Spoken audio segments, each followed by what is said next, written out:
Dobré odpoledne všem. Vítáme vás na 10. výročním celokomunitním setkání KVBU. Jsme moc rádi, že jste se připojili. Víme, že je to uprostřed semestru školního roku vždycky náročné na čas, na rozprostření té energie. Tak o to víc si toho vážíme. My dneska, co se formátu týká, tak nebudeme nějak experimentovat. Máme dojem i z vašich zpětných vazeb, že tak, jak jsme si to zažili loni s Kortágenem, tak že vám to vyhovovalo, nám to také vyhovovalo, takže jsme se vlastně tím nechali inspirovat a postavili jsme to velmi podobně jako v loňském roce. A my se tím pádem můžeme vrhnout do programu. Já krátce jenom představím, jak to dneska poběží a pak předám slovo Gábině. Jinak pokud jste tu poprvé, tak já se jmenuji Petra Valin, jsem z Pedagogické fakulty pražské, takže z Univerzity Karlovy a spolu s Gábinou Klečkovou ještě do konce prosince vedeme komunitu, nebo jsme v čele toho koordinačního týmu. O tom se ještě dozvíme později. My dneska krátce shrneme, co se v KVBU děje, hlavně teda pro ty z vás, kteří třeba nebyli na letní škole nebo nemají příležitost se s námi setkávat pravidelně, případně jsou tu úplně poprvé, takže vy, co nás naopak znáte dobře, tak nám to odpusťte, že uslyšíte věci, které už znáte. Další bod programu, který se nám osvědčilo zařazovat a máme z toho radost, že se nám to vlastně daří opakovat pravidelně, systematicky, bude návštěva Matouše Bořkovce z MŠMT, který nám řekne, co se aktuálně děje a třeba možná i co se chystá v nejbližší době. Hlavní bod programu pak začne za 5 minut 3, kdy představíme Harryho Fletchera-Woodema jako našeho hlavního hosta, který se nám pak bude věnovat asi 1,5 hodiny. Podobně jako minulé, přibližně hodinu bude trvat ta jeho prezentace a pak bude prostor na dotazy, diskuzi a nějakou vzájemnou interakci. No a reflexe nás pak už čeká v menších skupinkách, také je to něco, co už znáte z těch našich předešlých onlineových setkáních. Rozdělíme se do menších skupinek a pokusíme se vlastně vést takovou krátkou diskuzi k tomu, co nás tam inspirovalo v tom, co jsme slyšeli, co si třeba dovedeme představit nějak použít v naší praxi vzdělavatelů, budoucích učitelů. No a já tímto předávám slovo Gábi a ona bude pokračovat. Dobré odpoledne i ode mě. Všem napříč republikou je se hezké vidět mnohé z vás, se kterými se potkáváme pravidelně, i některé nové tváře. Jak Petra říkala, jsem Gabriela Klečková, působím na Pedagogické fakultě v Plzni na katedře anglického jazyka. A možná je to opakování pro mnohé, opakování matka moudrosti, jak se říká lidově u nás, tak jenom připomínám vize KVBU, kterou vám teďka promítáme. Pro ty, kdo jsou tady poprvé, tak možná užitečná informace pro nás to vlastně připomenout, kam směřujeme a kam míříme. No a každá komunita operuje s nějakými hodnotami, i pro nás jsou to hodnoty, jako je respekt, propojování, otevřenost a rozvoj. Také 4 pilíře komunity, na které úplně hezky navazuje náš kodex, o kterém vám Petra řekne něco k dnešnímu setkání. Tak, my v tom kodexu máme dohromady 12 bodů, ale když jsme to s Gáby pročítali a říkali jsme si, co by bylo stěžení pro to dnešní setkání, tak jsme došli k tomu, že vnímáme jako důležitou tu 3 a 4, která se víceméně týká toho, abychom spolu komunikovali nějakým takovým jako respektujícím způsobem a s ohledem na různé pohledy, názory a kontexty, ve kterých působíme. Máme dojem, že je důležité to říct, aby nám tady pak společně bylo dobře, zejména pak u těch částí, které se budou týkat diskuzí a výměny názorů.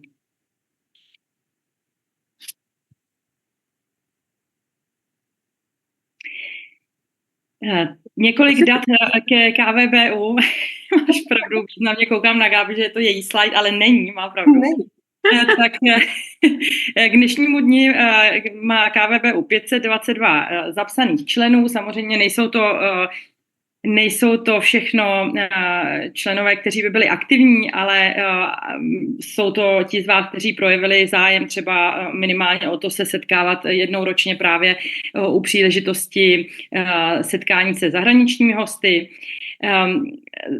Máme za sebou už řadu akcí. Od prosince 2020 proběhlo 10 celokomunitních setkání, teda včetně toho dnešního. Také jsme hledali vlastně nejen ten formát, ale i to období, kdy je vhodné ty setkání pořádat. Došli jsme nakonec k tomu modelu podzim-jaro a s tím, že se vidíme ještě jednou offline v lednu ku příležitosti vlastně zase nějakých prezenčních workshopů, které taky vnímáme jako velmi užitečné a důležité, abychom se neznali jenom z těch obrazovek. Proběhly 4 letní školy, v roce 2025 nás čeká 5., která proběhne opět v Telči, k tomu bude ještě další slide. No a snažíme se také během toho roku pořádat různá setkávání na konkrétní témata, na to, co nás zajímá. Necháváme se hodně vést tím, co vyplyne z těch našich společných diskuzí. Jsou to opravdu setkání, kde se nás většinou vidí mezi 10 až 15, takže jedná se o takové jako velmi komorní diskuze, které jsou taky příjemné a jsou zase jako vlastně výborným doplněním třeba toho, co zažijeme spolu dneska. V loňském roce jsme zařadili úplně novou záležitost a to jsou newslettery, které jsme nazvali KVBU bulletiny. Ani to neumím správně přečíst, ale v tuto chvíli teda vyšly zatím 2 čísla, 3. je v přípravě, budeme reflektovat, jakou to má odezvu, jaký to má úspěch a jestli v tom pokračovat. Nicméně zatím se snažíme. I pro ty z vás, co třeba se nemohou připojovat pravidelně na ta setkání, tak abyste měli možnost si přečíst nějakou inspiraci i formou toho newsletteru. No a podařilo se i několik dalších věcí, kampaň vzdělavatelů, budoucích učitelů na různá témata. Je to asi něco, co můžete pak najít, dohledat zpětně i na našich stránkách, takže jenom tímto to připomínáme, že je to zase ještě jiná forma toho, jak se potkat vlastně s tím, co v KVBU děláme, například i formou podcastů, plakátů nebo debat, které jsme organizovali na fakultách. No a zatím vším stojí několik lidí, kteří pracují na dobrovolné bázi. Vždycky mi přijde na místě vlastně připomenout, kdo koordinuje a realizuje tyto akce. Nebudu sem dávat jména, nebudu všechny zmiňovat, asi mnozí z nich jsou tady dneska přítomní, ale jim patří dík za to, že stojí za jednotlivými akcemi, že i facilitují, že přináší podněty a že vlastně v rámci realizačního týmu se nám daří tu komunitu držet při životě. Samozřejmě máme Zuzku a Hanku, kterých vám posílají nejvíc e-mailů, který znáte pravidelné komunikaci, a pak máme lidé, kteří přispívají prostě do diskuzi o tom, komu to půjde a podíjí se na akcích. Teďka na místě, já teďka to se budu trošku stydět, protože v tomto čase slavíme výročí a teďka myslím, že budou ty roky. Já jsem ráda, že tam své narozeniny dohromady, ale takže teďka nevím, jaký výročí, myslím si, že 4., jo, ale když tak mě opravte, Zuzko, Petro, je to tak, že slavíme 4. výročí Komunity, to jsou 4. narozeniny, nebo 4., že jo, říkám to dobře? Já myslím, že jo. 4. narozeniny, takže jako, že jo, říkám to dobře, Zuzko, 4. No, ještě jsem se trefila na štěstí, ale tak 4 roky. Když se podíváte na dítě, máme tady některé psychology, tak víte, jak dítě vypadá a chová se, když jsou mu 4 roky. Jo? Už tam určitá samostatnost, že jo? Už jsou tam dělou nějaké věci, ale je tvůrčí a stále objevuje. Je potřeba, abychom ho drželi trošku bezpečí, aby si úplně neublížil, ale zároveň že velké množství samostatnosti. A tak si myslím, že to je o komunitě vzdělavatelů, která roste, která stojí pevnější na nohách a vlastně nabízí v českém kontextu jedinečnou platformu, si dovolím říct, napříč republikou, napříč různými kontexty, které se podílejí na přípravě učitelů. co nás čeká, taková vyhlídka do budoucna, Petra už to zmínila, mnohé akce jsou za námi, ale mnohé akce jsou i před námi. Pro vaši informaci se teďka ještě před Vánoce se koná 9.12. takzvaná binárna, kdy se budeme dívat na reflexy, naváží na ozvěny ze září a bude to jako prakticky zaměřený, ale taká ta binárna byla také komorní platforma se o věcech z našich práce. Přípravy učitelů. 11. kdo máte čas, si to napište do diářů, 10. ledna, v pátek se sejdeme v Praze, poblíž hlavního nádraží, kde nás čeká jednodenní setkání, informace k němu dostanete v nejbližší době, ale jenom pro informaci zaměříme se na něco, co možná nás tolik nepálí, ale je klíčovou věcí naší práce a to jsou naši studenti. A to, jaký jsou, jak fungují, jak operují, jak přemýšlí, co potřebují. A budeme se bavit o generaci Z. Bude tam prostor pro nějaké zprávy z výzkumu, bude tam prostor pro diskuze, ale bude tam i prostor se setkat se studentama a slyšet jejich názory na to, co potřebují a co bylo dobré nabízet v programu připravující učitele. Takže informace přijdou e-mailem v brzké době. No a jak už Petra i zmiňovala, letní škola, nechci říct, že je v plném proudu, ale jak to znáte, je třeba místa zamlouvat a určit termíny, takže máme už jasno, kdy příštím roce se sejdeme opět osobně naživo a bude to v Třeboně, kde se nám to, ne v Třeboni, tam to možná sejdu s někým jiným, ale s vámi se sejdu v Telči a budeme dál objevovat tajemství naší práce.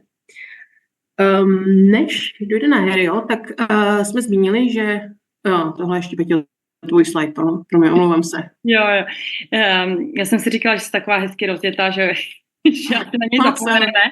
Ale vnímáme to taky jako důležité, jako opakovat, jak je možné se k nám připojit, tak je to takové odstupňované. Pokud byste chtěli jenom pasivně sledovat, co se děje, tak můžete dělat na Facebooku.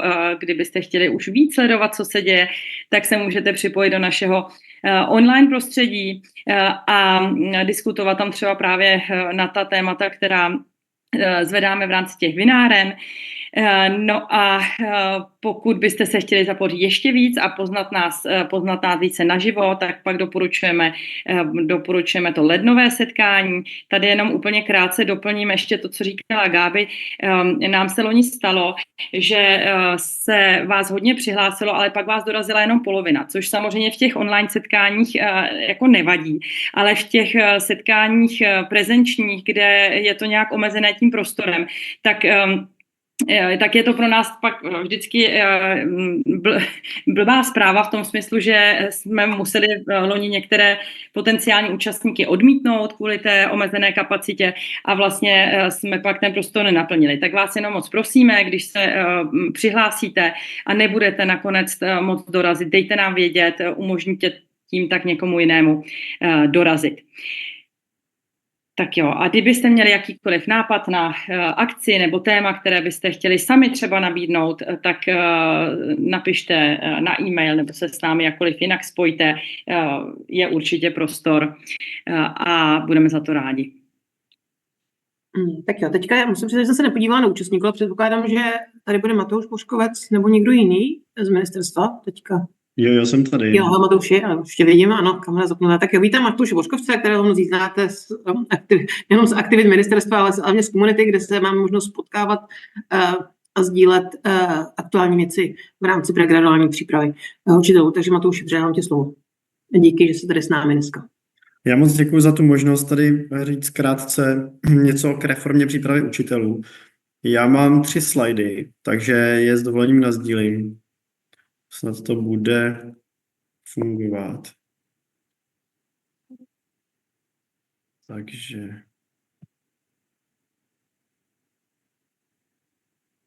No. Funguje. Jo, ale asi to není na full screen, že jo? To ne. Teď to je na full screen. No, i s tými poznámkami, Matouši. Ano, přesně tak. Pokud tam nějaké máš. Tak to je divný, tak počkejte ještě jednou.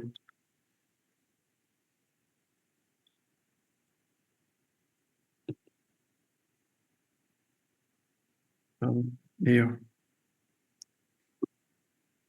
Tak takhle? Ano, super. Jo, bezva. Tak já bych moc všechny rád pozval na Národní konferenci k přípravě učitelů a učitelek o které doufám, že už všichni vědí, ale bude se konat za týden, zhruba 28. ve čtvrtek, v Národní technické knihovně. A bude to takové to jako nejdůležitější výroční setkání k reformě přípravy učitelů, takže určitě myslím, že stojí za to tam osobně přijít, už kvůli tomu, že se tam potká téměř 200, předpokládáme asi kolem 200 vzdělavatelů a vzdělavatelek budoucích učitelů, hlavně z fakult, ale budou tam určitě hodně provázející učitelé, budou tam zástupci asociací, neziskových organizací a zahájí tu konferenci pan ministr. Takže jste všichni srdečně zvaní. Pokud vám náhodou pozvánka nepřišla, tak teď tady můžete když tak vidět ten QR kód, anebo případně já potom ještě přepošlu přes KVBU, ale myslím, že už to i přes KVBU šlo, určitě ty pozvánky. A vlastně cílem té konference je krátce taky diskutovat cíle reformy přípravy učitelů na další období, protože ta reforma probíhá od roku 2021 a teď vlastně v roce 2024 skončilo nějaké první období, na který jsme měli podepsané memorandum a strategické cíle. A teď pro roky 25 až 28 zase připravujeme jako obnovené ty cíle a taky se chystáme podepisovat nové memorandum vlastně mezi ministerstvem, fakultami připravujícími učitele, respektive asociacemi děkanů a myslím si, že tam bude zapojená i Česká konference rektorů a Rada vysokých škol. Tak tohle se připravuje a bude to představené víc do hloubky na té konferenci a diskutované. Zároveň je možné se k tomu vyjádřit. My to primárně ty záměry, ty cíle konzultujeme s těmi asociacemi a s Radou vysokých škol a Českou konferencí rektorů, ale přijímáme připomínky od širší odborné veřejnosti. My máme takovou participativní skupinu v rámci té reformy, kde jsou zapojené i některé neziskové organizace a asociace ředitelů a podobně, ale můžeme to tady i jakoby přes komunitu vzdělavatelů poskytnout k nějakému připomínkování, takže to já potom ještě pošlu tady výboru.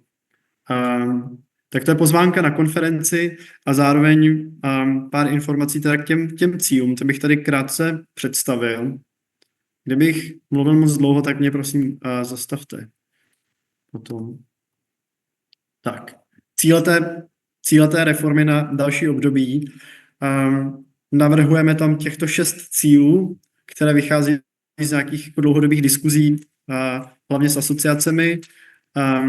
A ty cíle myslím, že nejsou úplně jako, některé z nich nejsou úplně nové a snad ani jako překvapivé, ale do toho roku 2028 bychom chtěli, aby ta reforma se zaměřila hlavně na tyto věci, kde jako úplně nejdůležitější prioritu vnímáme implementaci toho kompetenčního rámce nebo jeho uvádění v život v přípravě učitelů a učitelek, což je otázka, co se tím vlastně myslí uvádět ten rámec v život. Má to více dimenzí, ale hlavně my to chápeme tak, že jde o kompetenční pojímání té přípravy těch studijních programů i jednotlivých vlastně jeho částí, těch studijních předmětů. To znamená, že se soustředí i na rozvoj dovedností a práci s postoji. Je to posilování spolupráce a integrace těch jednotlivých složek přípravy, to znamená oborové didaktiky, pedagogiky, psychologie, praxe, to užší propojení s praxí. Je to možná také jako práce vzdělavatelů a budoucích učitelů se svými vlastními profesními kompetencemi, to znamená jakoby modelování těch kompetencí, které v tom rámci jsou, v rámci své výuky a práci se studenty. Je to potom taky taková ta formativní práce s tím rámcem se studenty přímo na seminářích a ve výuce, kdy studenti sami sebe hodnotí nebo se hodnotí navzájem a podobně. A ta poslední dimenze vlastně je nějaká jakoby propsání toho kompetenčního rámce do těch akreditačních spisů. Takže tady jsem zkusil jako shrnout, co si vlastně představujeme pod tím uváděním toho rámce v život. Je to víc věcí a je to potom rozepsané v těch dokumentech víc do detailu, tak už tady nebudu to příliš rozvádět. Druhým cílem je pokračování v té snaze vytvářet prostor pro kvalitní pedagogické praxe a co nejblíž pomáhat jakoby propojovat prostě spolupráci mezi vysokými školami a základními, mateřskými a středními školami. Tam by od 1. ledna 2026 měl začít v tom jakoby celostátním ostrém provozu fungovat ten systém podpory provázejících učitelů. Je to teď závislé na schválení novely školského zákona, kterou schválila vláda, a měl by ji začít projednávat parlament, poslanecká sněmovna vlastně zhruba, myslím, za 3 týdny. Takže teď se to už dostane do prvního čtení a mělo by to být potom schváleno někdy jakoby v zimě a na jaře. Takže pokud se toto odehraje, což věříme, že ano, tak od toho roku 2026 potom ten systém podpory provázejících učitelů už by měl jako přejít z té fáze pokusného ověřování do té plného fungování. Velmi důležité téma je financování přípravy učitelů a mluví se hodně o kontraktovém financování, které má vlastně pomoct tomu, aby jednak v aprobacích a i v dalších jako třeba neučitelských pedagogických profesích, jako jsou psychologové, speciální pedagogové a podobně, aby byl jako navýšen počet absolventů nebo studentů těch studijních programů podle potřeb, které školy mají.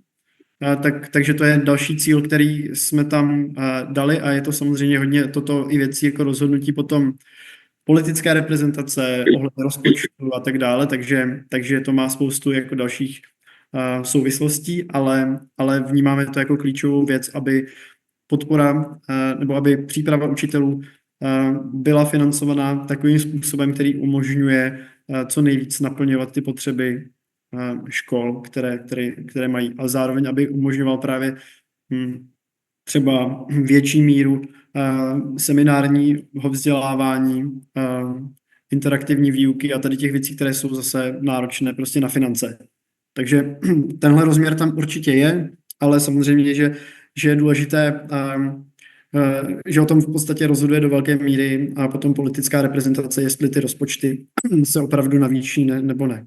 Nicméně věříme, že se to teďko podaří a posouvat taky tuhle oblast.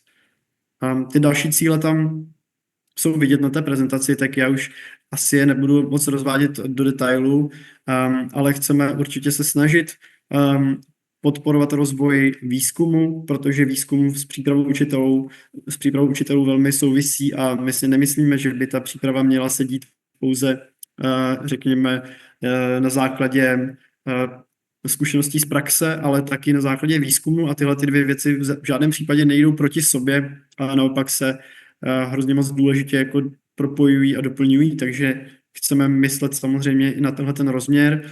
A potom je tady to téma kariérního systému učitelů a vlastně podpora začínajících učitelů v adaptačním období, a to, jak vůbec podpora těch začínajících učitelů, nebo i potom podpora učitelů už později během jejich kariéry, jak je nebo není propojená s přípravou učitelů a jaká je tam role vysokých škol, abychom si přáli, aby se tady to propojení zvyšovalo a aby role vysokých škol se vlastně v podpoře těch učitelů v průběhu jejich kariéry, aby se posilovala. Tak to je v tom posledním cíli. Tak to je k těm 6 cílům, které jsou tam navržené. Kdybyste chtěli k tomu diskutovat do hloubky, tak určitě vás moc rádi uvidíme na té konferenci, a nebo je to možné teda i pomocí písemných připomínek. O tom se domluvím právě potom s tím výborem KVBU. A poslední taková ochutnávka se týká evaluace toho pokusného ověřování systému podpory provázejících učitelů. Považujeme to za hodně klíčovou věc, aby se podařilo tady ten systém uvést v chod a v život co nejlépe, aby co nejlíp sloužil těm učitelům i vzdělavatelům na fakultě a samozřejmě těm studentům. A proto ta evaluace je opravdu jako hodně poctivá. Máme tam data od víc než 2000 respondentů, je tam kontrolní skupina nezapojených provázejících učitelů i nezapojených studentů. A tady jenom taková malá ochutnávka vlastně jsou data od ředitelů škol, to jsou ředitelé těch zapojených škol, kteří se vyjadřovali k tomu, jak vnímají celkově to nastavení systému praxí na těch školách, a zdá se, že teda většinově jsou s tím systémem spokojenější než s tím původním a že ho prostě vnímají pozitivně. A celkově vlastně v té evaluaci se dá říct, že že ta kvalita těch praxí je vyšší v tom systému, že do velké míry ti učitelé jsou s ním taky spokojení a vlastně ten model se nějakým způsobem osvědčuje. Byť je tam spousta věcí, které je potřeba dolaďovat. A my budeme mít právě k dispozici průběžnou zprávu z toho pokusného ověřování. Tu evaluaci dělá nezávislá organizace GovLab, která na základě veřejné zakázky. A my tu zprávu budeme zveřejňovat v prosinci, takže vám ji určitě poskytneme potom a bude třeba zajímavé někdy diskutovat ty výstupy. Tak to je za mě všechno a moc děkuju za pozornost, za možnost tady takhle krátce něco říct. Díky. Tak jo, my děkujeme za zprávy centrály. Samozřejmě, pokud máte nějaké otázky aktuálně, někdo se tam, myslím, hlásil v jednu chvíli, tak můžete asi Matoušovi přímo do chatu. My dneska nemáme čas k tomu, abychom věnovali čas těmto tématům. Nicméně na letní škole vždycky je tomu věnovaný jeden večer, takže možná malé lákadlo, pokud se chcete zapojit do diskuze, je možné v rámci letní školy potom trošku větší. A nás už čeká teďka Harry Fletcher-Woodem, ale než ho představíme, než mu předáme slovo, tak pro vaši informaci nabízíme vám slovový kupon na jeho knihu, která je tady v aktuální teďka edici. Je to revidované vydání v EduLabu, normálně se dá koupit to původní různě, ale tato revidované vydání je v EduLabu, pokud knihu nemáte, blíží se Vánoce, je potřeba utratit projektové peníze a jiné zdroje, takže možná něco pro vás. A jak víte, dnešní setkání bude probíhat v angličtině, asi předpokládáte, že bude probíhat v angličtině. Bude prostor určitě pro otázky na konci, pokud si nejste jistí, můžete otázky napsat v češtině, my je doručíme v angličtině či tak. A pro ty, kdo Harryho neznáte, Harry has been a teacher, researcher and teacher educator and has worked in England, Japan, India and Sweden. He now leads Teacher Tab's school survey. He will probably mention a few things about that, not sure. And helping school leaders understand their staff, parents, and pupils better. And is director of training for Step Lab, helping schools use instructional coaching to improve teaching. His latest book is Habits of Success, Getting Every Student Learning, and you can find his blog at the website provided. He's on Twitter, and his previous book, as you all know, has been translated to Czech and has been updated. Harry is here with us. We welcome him, and we're happy to have him here today to share his expertise with our community. Harry, the mic is yours. Thank you. Děkuji. Gabriela, dobrý den. Thank you very much for having me. I'm very pleased to be invited. Let me just see if I can share the correct slides. Lovely. Gabriella, you can see the slides that we're hoping to see? Perfect. Perfect, yes. Yeah, thank you very much. So I'm going to talk a bit about responsive teaching, and then I'm going to talk about responsive professional development. So 2 questions. First, a little around what we're hoping to get teachers to do, and then some work around how we get them to do that. You've heard a bit about my background. I was a teacher in Japan and then in India, and then a secondary school history teacher in London. But I don't know, 10 years ago, I became really interested in how we help teachers to keep getting better. So I spent some time in research, spent some time in training design, now work in these 2 edtech companies. And in the process, I wrote 2 books for teachers or for leaders, one about what to help people to do, one about how to help them do it. And then more recently, I collaborated on a systematic review for Britain's or England's main teacher research organisation called the Education Endowment Foundation into effective professional development. And I'll talk a little bit about each of these as we go on. Along the way, I also had 3 boys for my sins, so I'm now experiencing the school system from the other side as well. And as you've seen, responsive teaching is in Czech. So 3 questions that we're going to answer for different amounts of time. First of all, what is it that we think teachers should know and do? How do we design our training? And then how do we make our training design fit reality? And my argument would be that we only really succeed, we only really achieve what we hope to achieve in terms of teacher improvement if we reach the middle of this Venn diagram. We see programs which have very nice training coaching method, but maybe aren't asking teachers to do the things that matter most. Or we see trainers who have a really good program in terms of what they want teachers to do, but they haven't thought through the delivery method. So my first question to invite you to think about is this. Why is it hard for us to get to the middle here? I won't ask you to do anything. I'll just ask you to hold that question in your head for 20 seconds.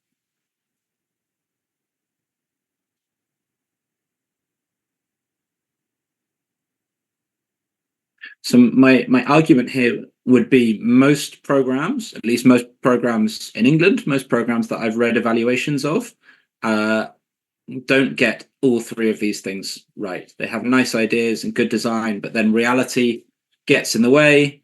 They have nice design, but bad ideas. We would have all sorts of different combinations. So we'll talk today about ways of getting right into the middle here. In each of these three circles, I'm going to talk about three things. I'm going to briefly talk about the challenge. So why do I think this is difficult? I'm going to share some ideas of ways we could address the challenge. And then I'm going to turn to you and invite you to type some reflections into the Zoom chat, and maybe we can talk about what you're thinking.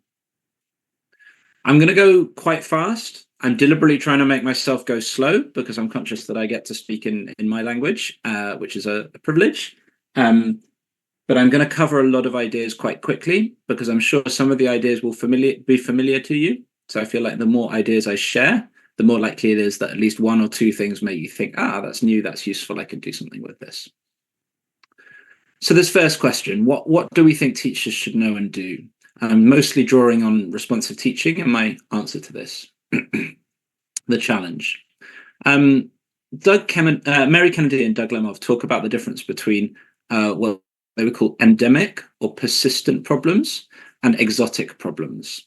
So an exotic problem is like the time that I was teaching in a 1960s building, the windows did not open very much, a wasp flew into my classroom, all my kids started screaming, even the ones who normally listen to me. And my first thought was, why did no one ever tell me what to do? Why did no one ever train me in what to do in this situation? But there's a good reason why we don't train teachers what to do in this situation. It's not a common situation. It's exotic. It's unusual. On the other hand, pretty much every teacher, probably in the whole world today, at some point, they're going to have a kid who gets a bit bored and just decides to look out of the window instead. And so what Kennedy would say, what Lemov would say would be, if we pick these problems, we can prepare ourselves to answer them. These are the things that we should train people in because they will definitely come up. You can teach in a very nice school with very nice kids, and you're still going to find that you've got kids getting bored, getting distracted, whatever it is. So Kennedy suggests there are four or five persistent problems that all teachers experience. The first one is conveying the curriculum to naive minds.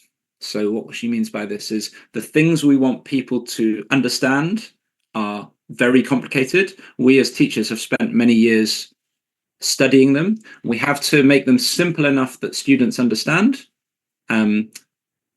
without losing the meaning of the topic. Second challenge she suggests we face is finding out what students think when their thoughts are hidden from us. Third, motivating students or helping them to want to learn. And four, managing their behavior. I'm mostly talking about these challenges when I talk about what we should teach and how, but obviously the better our lessons, the more likely students are to be a little bit more motivated. So how do we solve this challenge? It's hard to know what to teach. It's hard to help students understand it. So in responsive teaching, I suggested we could break down these challenges into three further questions. I'll come into that in a second. So in terms of the curriculum, I think we have the answer in cognitive science. There's really good research around how the brain works and how we remember things. But there are some barriers to using this. The first barrier is that much of the world, including many schools in England, we think we're teaching skills rather than knowledge. We want students to be analytical or have 21st century skills or think creatively or think independently. These are all nice things to do, but you can only think creatively if you have some knowledge to create from. You can only analyze if you understand what are the rules within which we're analyzing. But if we go around trying to teach kids creativity, it's quite hard to use cognitive science. Second challenge, we have nice evidence mostly from like universities in America of how 19, 20-year-old students learn, but there are limits. For me as a history teacher, there's almost nothing that's been done on cognitive science of history teaching. And the third challenge is all this stuff is locked up in papers. We need to make it usable for our teachers. With this challenge, understanding students, we have a really exciting body of stuff which we would call formative assessment, really useful techniques that help us to find out what students are really thinking. But again, in using all of these things, we have some challenges. One is that now, 11 years ago, Rob Coe said, everyone in England says they're already doing these things. Everyone thinks they're doing it, but maybe not doing it very effectively. Another is that we mostly focus on exams, not on the little test in the lesson that tells us what students have misunderstood and what to do differently. And the third is that we focus on the techniques. Am I using mini whiteboards? Am I using clickers instead of the strategies? Do I know what students are thinking? Am I able to respond to what they need? So in responsive teaching, I tried to pull together the best from cognitive science and the best from formative assessment and turn it into techniques we could help teachers to use. So I said, look, we're going to plan our lessons around how students learn. We're going to find out what students have understood, and we're going to change our teaching to make sure everyone's succeeding. Within each of these questions, I then came to sub-questions. I'm going to introduce these really briefly. If you want to find out about the answers in detail, you can read the book or whatever. The idea here is just to offer some ideas about the kind of things you might want your teachers to be doing, and then we're going to talk about the how. So the first challenge I said is, look, there's so much we want students to understand, but they're immediately forgetting things. The curriculum is always short and it's always getting shorter. What do we do? We're not good at sharing our resources. We can make it easier by not thinking. I think often teachers think, what should I teach next lesson? What should I teach next lesson? But actually the lesson plans are not as important. What we need to be thinking is, okay, what do I want students to learn over this semester? How are the best ways to teach it? So instead of, on the left is a unit plan or part of a unit plan that I wrote in 2009. And I've got things like a lesson question. I've got must, should, and could objectives. I've got example activities. And I would argue that's not particularly useful. What we want to have teachers do is specify exactly what they want students to remember and the best ways to teach it, which are the best explanations, which are the misconceptions that are most likely. Having hopefully solved the unit plans, we can think about lesson planning. Again, I think lesson planning is extremely difficult. There are loads of things we could cover. We never have enough time. Students can think about and remember very limited things, and we distract ourselves because we try to teach grammar and also teach students to be a better person at the same time. Ways to make this easier: focus on a single goal. I talk to, for example, English teachers, and they'll say, okay, today we're going to read a chapter, and then students are going to write a diary entry pretending that they're a character in the book. I say, well, which do you want students to be good at doing? Do you want them to be good at writing a diary entry? Do you want them to understand the book? And often we confuse these different goals. Separating the academic and the pastoral. So the issue here, again, we might try and say, I'm going to teach my children this concept. And group 1 will have some information, group 2 will have some information, group 3 will have some information, and they have to share this information to succeed. Well, do you want the kids to know things, or do you want them to become better people? And my suggestion is, if we want to make them become better people, we send them to climb a mountain, to go kayaking, to play football, whatever's going to develop their character. And when we're in an English lesson, we concentrate on teaching them English. I pause to say that that's the most controversial thing I say, and lots of people find that really uncomfortable. So if you don't like that, feel free to ignore it. But in concrete terms, this is a lesson about the US civil rights movement in the 1960s. And as a new teacher, I would tell so many great stories about this day and what's going on in this picture. But what I would tell a teacher now is focus really hard, focus on one thing, focus on the thing that matters most, and just do that. And in this case, the thing that matters most is the desegregation of a high school in Arkansas. Third challenge in terms of the curriculum, how do students know what good work looks like? Students don't get what good we say, write an essay, and they use AI, or they write whatever they think, or they write one paragraph. And often that's because we haven't shared exactly what we want students to do.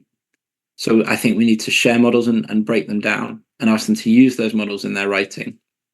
So instead of saying, do this, do that, say, look, here's how you do it. Please take this model and use it. We assume now that we're teaching more effectively, so we have some more questions we need to think about. How did students do? We can't tell. Doing our best isn't enough. Sometimes we're looking at the wrong things. We look at, did students complete the work, not did they understand it? And we're always short of time. So it helps if we have a clear goal, like we already talked about, but I think we can also set an exit ticket or a simple task that captures everything we want students to understand. So instead of marking students' books sometimes or using questioning, at the end of every lesson, I suggest we want a simple set of questions, some questions for French teaching, that would tell us, have students understood the thing that I want them to understand? And then next lesson we can continue or we can go back. Second question, what are students thinking in the lesson? The end of the lesson is too late to find out.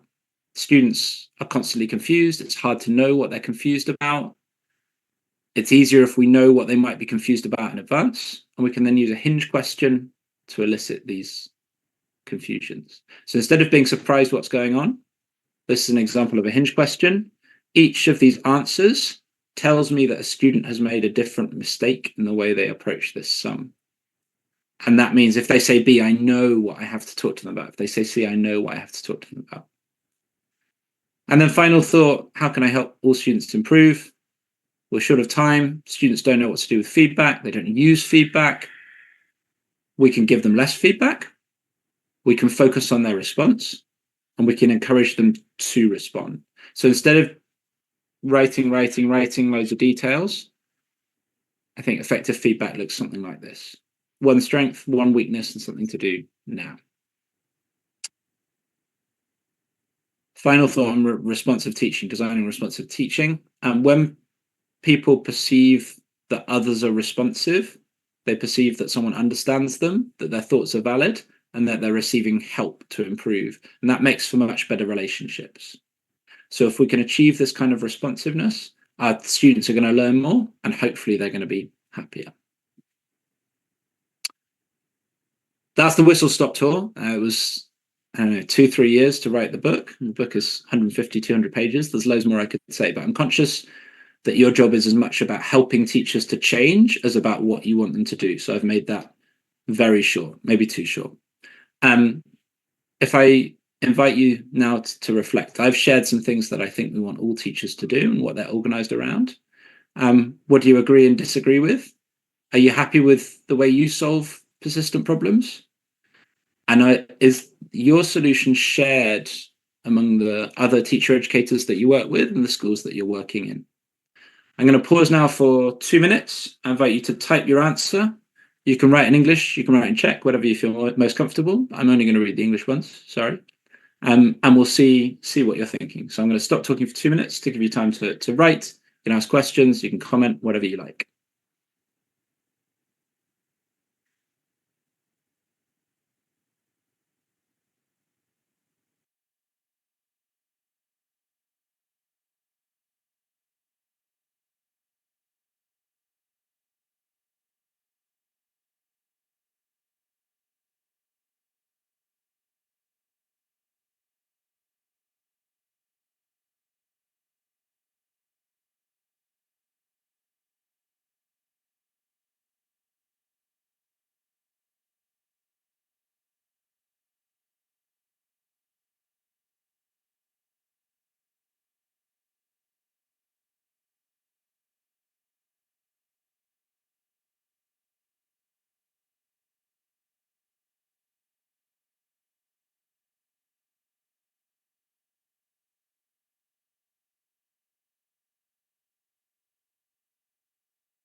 Okay, we've got about 30 more seconds.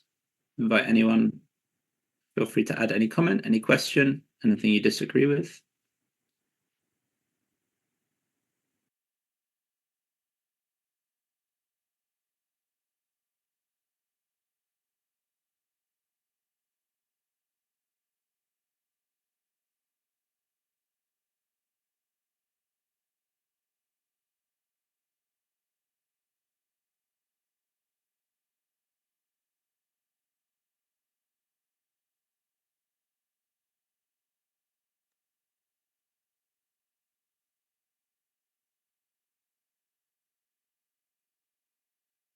Thank you, Alexis. Really interesting question. So,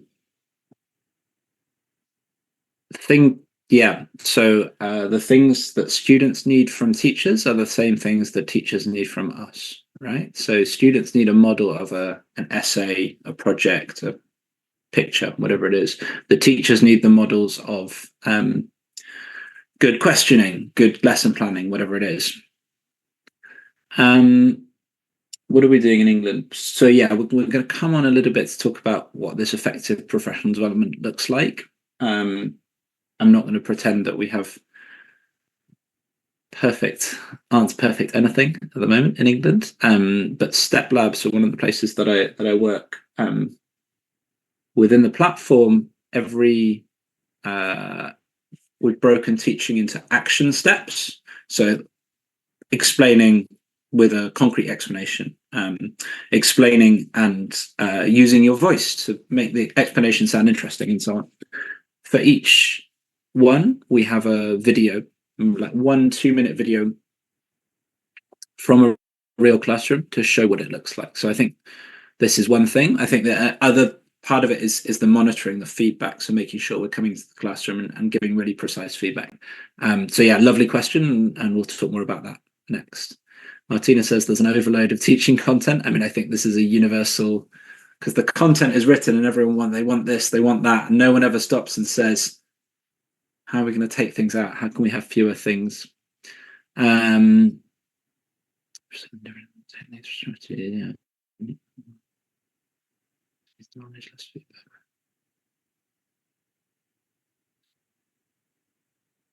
Yeah, interesting. Okay. So there's this question of separation of academic goals and personal development goals, and this question of knowledge. So this is almost like this could be a whole another discussion, or is this question of what makes up expertise. But the best understanding, I think, our researchers would say at the moment is when you see an expert perform, they are using knowledge in what they do. So high level skills are built up of lots of low level bits of knowledge. The separation of the goals is more complicated. I think, if we can do sort of two things at once, we can be giving kids feedback that we hope is going to help them get better as a person, as well as feedback that's going to help them understand what they're doing better.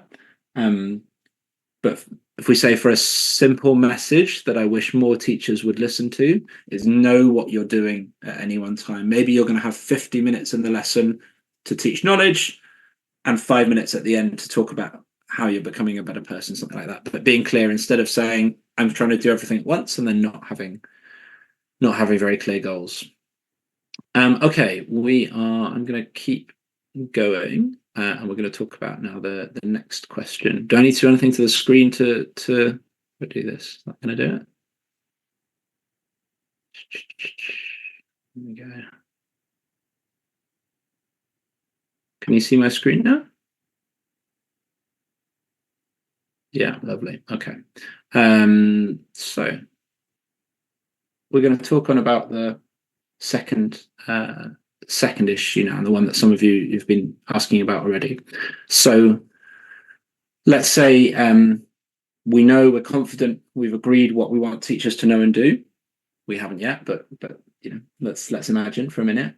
How are we going to help the teachers to change? Which is the question I think Alexis was asking straight away. I'm going to talk partly about the results of this review that we completed, and partly about this book, Habits of Success. And I'm going to start on the challenge.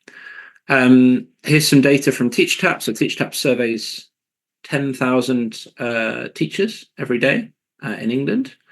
And within this, we've asked questions about professional development.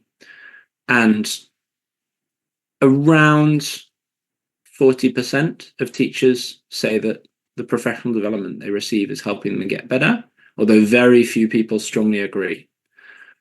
Around a third are neutral, and the remainder actively disagree that the professional development they receive is helping them become better. And we have lots of questions like this. My favorite asks, would you prefer to have one free lesson a week, free food, an iPad, or 3 days of training that you can choose?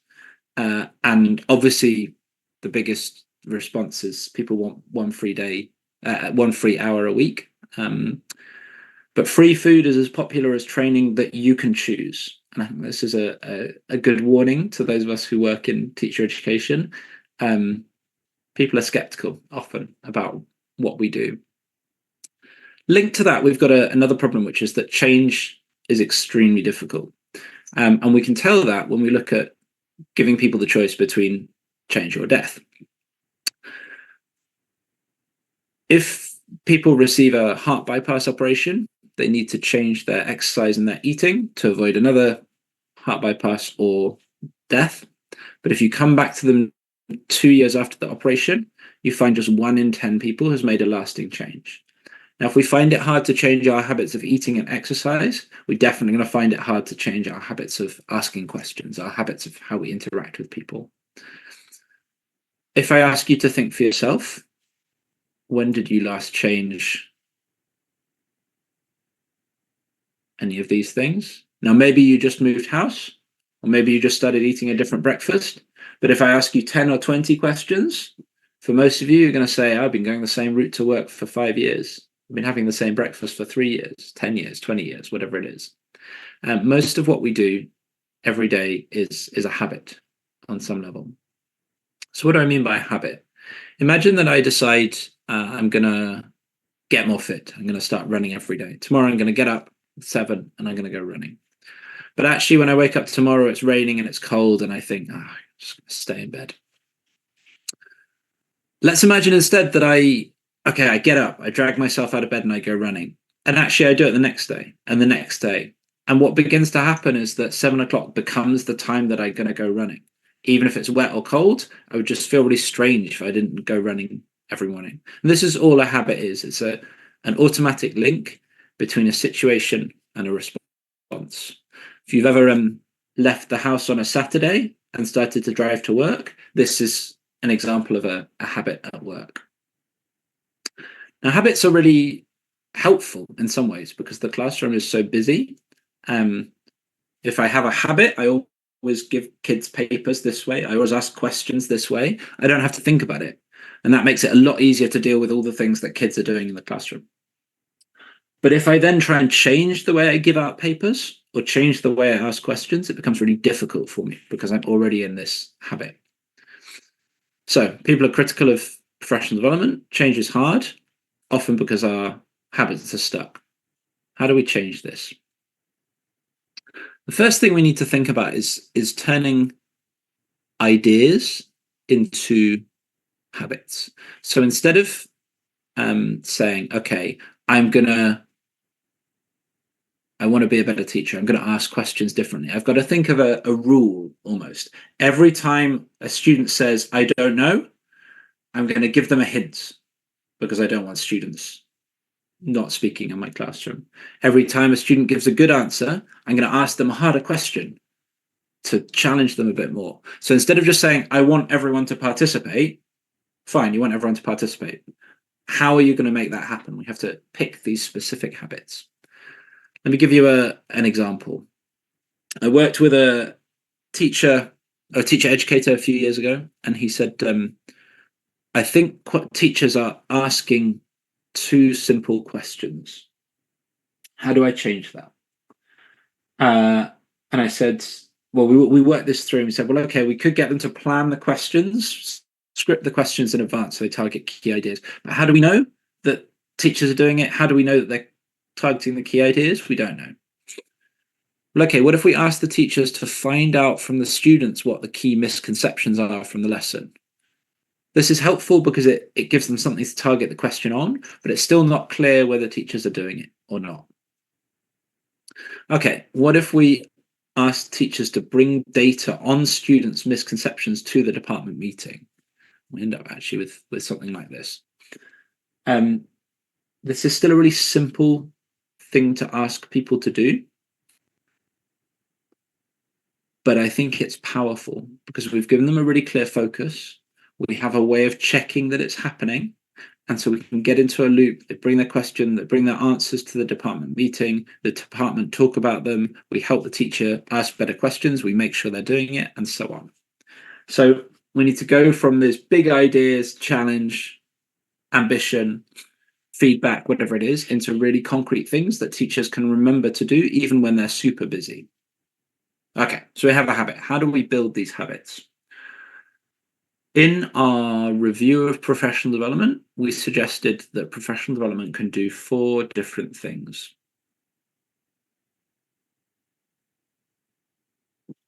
So an insight is like a new idea or an idea, a way of understanding the world. For example, one insight is cognitive capacity is limited. It's very easy to overload students to exceed their working memory. If a teacher knows that, they might set a goal. Their goal could be, I'm going to not overload my kids. I'm going to make it simpler for them. Knowing that, I need a technique. So one way of not overloading students would be to break down new information into chunks. And then I need help to remember to do that every single time I teach. So our claim was, look, if we only do some of these, we don't have the positive impact that we want. For example, if I instill insight, motivate goals, develop techniques, but don't offer ongoing support, people are going to go back to their old habits. If I instill insight, motivate goals, but don't tell people how to achieve it, well, there's going to be this knowing doing gap. I know what I should do differently, but I don't actually act on it. If I just give teachers good ideas, but nothing more, nothing happens. And if I do all of these things, but the teachers don't understand the why, they're going to misapply the technique. So our suggestion was doing all 4 of these things was what was most likely to work. For the systematic review, we collected randomized controlled trials of teacher professional development from all over the developed world. And what we found was quite an interesting relationship. So down the bottom here, we have how many of these four things the program did. So if you did one of these things, maybe you gave an insight, maybe you taught a technique, you didn't have very much impact. If you did 2 of these things, you didn't have very much impact. If you had 3 of these things, you still didn't have very much impact. But if you had 4, and I know that the confidence intervals overlap because we don't have loads of studies here, but it seems like there's a substantially greater impact of professional development on student learning. So what we are saying and what we think we have evidence for is a program that does all 4 of these things is more likely to achieve the change that we want. So I have my habit. I need to make sure students know why, teachers know why to do it. I need to help teachers want to do it. I need to show them how to do it. And I need to give them the ongoing support to make sure the change sticks. How do we do that in concrete terms? And here we get into an even deeper challenge. So we can look at a program. An example would be my teaching partner from the USA. And we can say, this program works. When people go through the program, they get better. But that's not very much useful for us if I'm in Prague and no one has designed my teaching partner for the Czech environment. What can I learn from this? And it's very easy to argue about it. One person says, well, it's coaching. Coaching is good. Another person says feedback is really good. Another person says it's a 2-year program. They have time to get better, and so on and so on. We can argue about this for a long time, but we're just arguing. We don't achieve anything. However, we can also look at human behavior change, and we can say, look, here is an example of a behavior change technique. We can say, anytime someone makes a concrete plan for how they're going to change their life, they're more likely to follow through with the change. We can look back at that, gives us our lever. We can look back at the program and say, yeah, in the program, they're doing action planning. The program works. We know action planning works. This is my only bit of clipper, sorry. So we can say, if educators help teachers to plan the actions they're taking, they're more likely to see increased student learning. We went from a list of 93 behavior change techniques, and we narrowed it down to 14. We organized them according to those 4 purposes, 4 things we're trying to do. So, for example, we look at teaching techniques. We know that modeling is helpful. Alexis referred to this earlier. We know that there's broader evidence for modeling. We found programs that use modeling. This is a way of teaching techniques. And then what we looked at was the relationship between the number of mechanisms a program has and the impact on student learning. And we found something that looked like this. The more mechanisms you have, the more likely you are to have a positive impact on student learning. And you could say, well, it depends what we're teaching them about. It does depend what we're teaching them about. But we looked at formative assessment, we looked at inquiry-based learning. We found in both cases, didn't find the same relationship for data-driven instruction. We found in both cases of these two, the more mechanisms, the better. So whatever you're teaching teachers, the more of these things that you include, the more likely you are to have a positive impact on student learning. So if we want teachers to improve, it's not about picking superficial characteristics. Coaching is good. Subject-specific training is good. It's about picking exactly what we want teachers to do, or working with them to pick what we want them to do. Pursuing these 4 purposes: insight, motivation, techniques, and embedding practice, and using these mechanisms to try and achieve them. Again, so that research project was sort of 2 years of my life. The habit was another 3 years, kind of at the same time. I've gone very quickly, but that is how I'm suggesting we want to think about, if we know what we want to do, this is how we might help our teachers to make changes. What do you think of this model? How much is it fitting with what you're doing? And what do you think might be useful to change? Again, I'm going to stop for 2 minutes. I'm going to invite you to add any comments in the chat, and we'll see what we come up with.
Thank you, Alexis. Thank you, Michelle. So Alexis has asked, okay, with beginning teachers, how do you reconcile the need to focus on one strategy and with the bigger picture? I think for me, the bigger picture is linked to the insight. So the insight is the principle that your kids are going to enjoy it more if you, I don't know, break things down and they understand what's going on. And then the strategy is, okay, here's the way that we break things down. Because I agree, yeah, just teaching, we don't just want to teach people, you know, this is a hammer, but they don't understand how to build the house. And then another great question, how long do we think a new teacher should work on one thing? So when I work with Step Lab, our approach is an instructional coaching approach. And the idea is you set the teacher one goal and you come back hopefully within 1 or 2 weeks, and the goal should be small enough that they've mastered it in that time. Then you give them another goal. And if they can't master it in that time, you gave the goal you gave was too big. Now that's if you're in an environment where you just get to see the teachers once every semester, that's not really helpful. But I think that's we want to move our system towards is little and often, because certainly in England, historically we had someone would come and observe you once every semester or once every year, and they'd give you 20 targets and then they'd leave you alone for a year. And so then they come back next year and you haven't changed anything. So moving towards this little and often feedback, I think, is really important. Mikhail says, do we work with one person for 4 steps, or do we work with 4 people for 1 step? I mean, it's the same as in teaching, right? Do you help the person who needs it loads? Do you help everyone a little bit? Yeah, there's no good answer. I mean, I think if you teach the one person 4 steps, you're also teaching them a process for themselves. So maybe give one person 4 steps and then go and work with someone else. But yeah, I don't have a good answer to that. Sorry. Adam says, can you use this in the future projects and see what happens? Absolutely. Please let me know how it goes. It's all available online. I can point you towards resources if that's helpful. But how do we insert it into initial teacher education done by universities? Mateusz, can you tell me a bit more about the challenge here?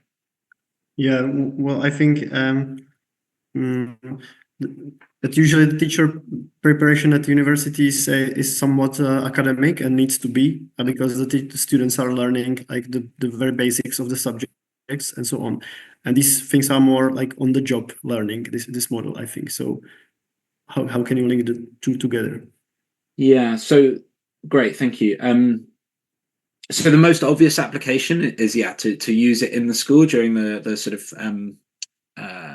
the practice element. But the other thing that we can do is move from a pure. So what we want to know at the end of an initial teacher education, even just a lecture, is everyone can do this thing. Just knowing the thing is not enough. We need them to be able to do it. So I'm going to assume I have a big room, and I'm going to assume I have a bit of flexibility. Instead of doing a 1-hour lecture, I'm going to do a 45-minute lecture, and then they're going to have 15 minutes where I say, okay, I've just told you that it's important to put questions in the middle of your lesson plan. Here is a lesson plan. Write the questions that you're going to put when they're going to go in there. And that's doing lots of things for us at the same time. It's like an assessment of their understanding, but it's also helping them to do the thing we want them to do in practice. What do you think of that answer? Is that feasible, possible, useful? Nothing? Yeah, definitely. I really like that it's a concrete example of what can be done even during a lecture. Thank you. Cool. Okay, great. Thank you.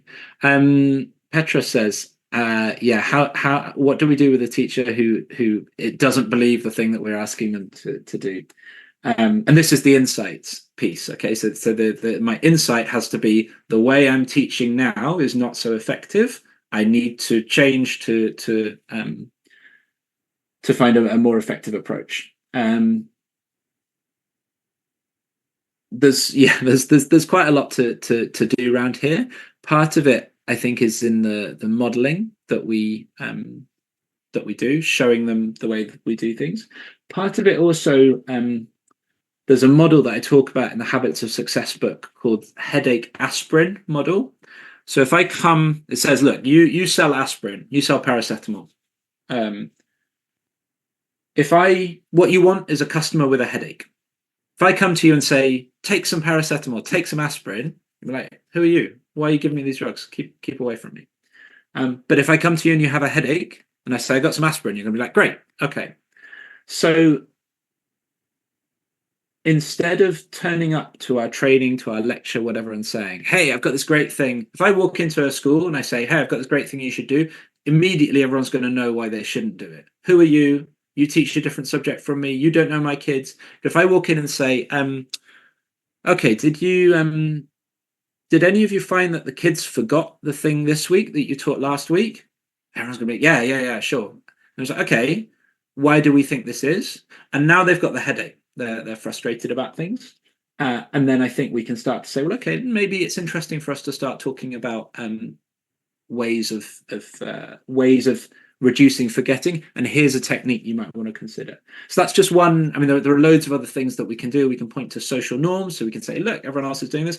But that for me is the most powerful. Is if someone agrees there is a problem, and if I can help them to see that their teaching could be better, they don't need to be defensive, and we can work together on a solution.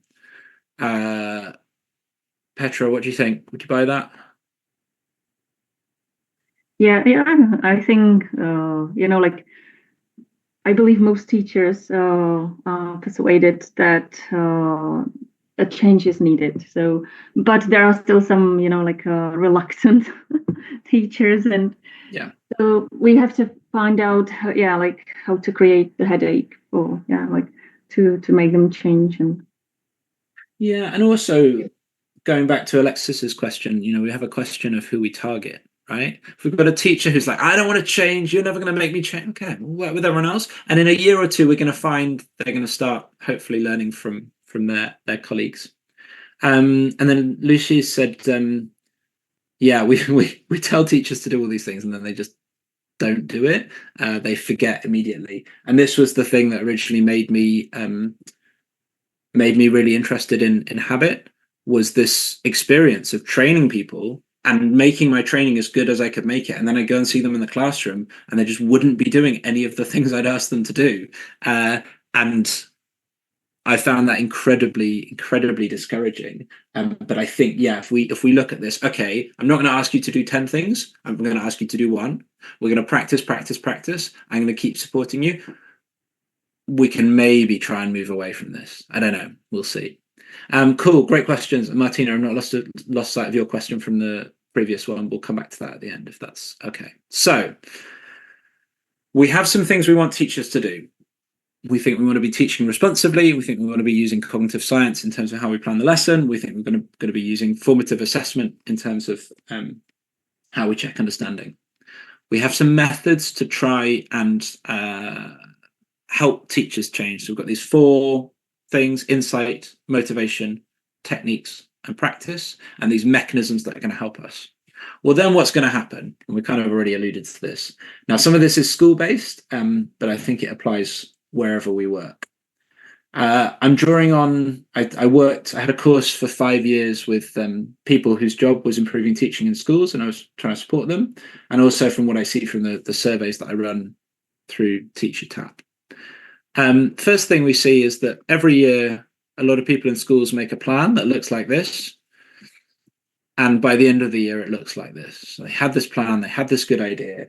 And then halfway through the year, someone got promoted, someone else went off sick, the government changed the policy agenda, and none of your plans follow as you think they're going to. We see this in training programs, and people who are paid a lot of money by our government to design good training. And then when you read the evaluation report, it says things like, we set the training during the kids' exam week and no one came because they were all helping the kids with their exams. We asked the teachers to photocopy one piece of paper, many pieces of paper for every child, for every single lesson for the year, and they didn't do it because the photocopier was broken or they were too busy. Or we gave every kid an individual login to the website and the logins didn't work, and so then the schools abandoned the program. So implementation is really hard, even if schools aren't busy and even if teachers aren't busy. There's also a bit of an issue in terms of how well we are able to understand what's going on. So we've talked about this data before. This is slightly older data, but I like it because I have a breakdown that looks like this. do you think professional development is improving teaching? You ask the head teachers, 81% of them are going to say yes. You ask the senior leaders, they're a bit more critical. You ask the classroom teachers, they're like, no, it's not helping me at all. And so we who give training end up in a situation where we believe the training is good because we feel good about it and we've trained and our friends told us it was good. But actually, do we understand what the ordinary teachers are saying? Sometimes we miss it. They're sitting there just watching the clock, hoping that it's going to finish as soon as possible. Last issue for you. We see this in schools, we see this in government, we see this almost everywhere. So we start with a problem. We come up with a partial solution. So in England, we say the problem is the kids are failing their exams. We just come up with one answer. We say, we're going to give them compulsory revision on a Saturday and after school. We give them the compulsory revision, compulsory extra classes, and the kids pass. And we think, great, we've solved it. But we've created more problems. Number one, our teachers want to leave. Number two, next year's kids know they don't have to work very hard because we're going to give them extra classes and so on. So they call this the cycle of planned failure. So all of this together, the point I'm trying to make is it's nice to have a plan, but they're a fiction. The plan isn't going to work because schools are too busy.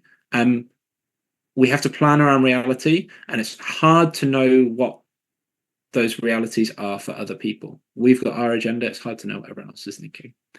How do we go about it? I'm going to share a few ideas. One thing is making sure that those we're working with are really clear what we're trying to achieve. So there's some quite nice psychology evidence that keeping two things really clearly in mind at the same time, where you want to be and where you are, is really helpful. I would talk... I've gone all the way to the end, which was not what I expected to do. Sorry, there we go. So I talk about this in terms of keeping two things in mind, effective practice and existing practice. Often when we talk to our colleagues, when we talk to leaders in school, we're quite vague. When we talk about, what's existing practice? What are teachers doing? No one knows because no one's gone and seen all the teachers. They just remember what the last person that talked to them almost. When we talk about effective practice, I read a blog about this. They trained me about this when I was a new teacher.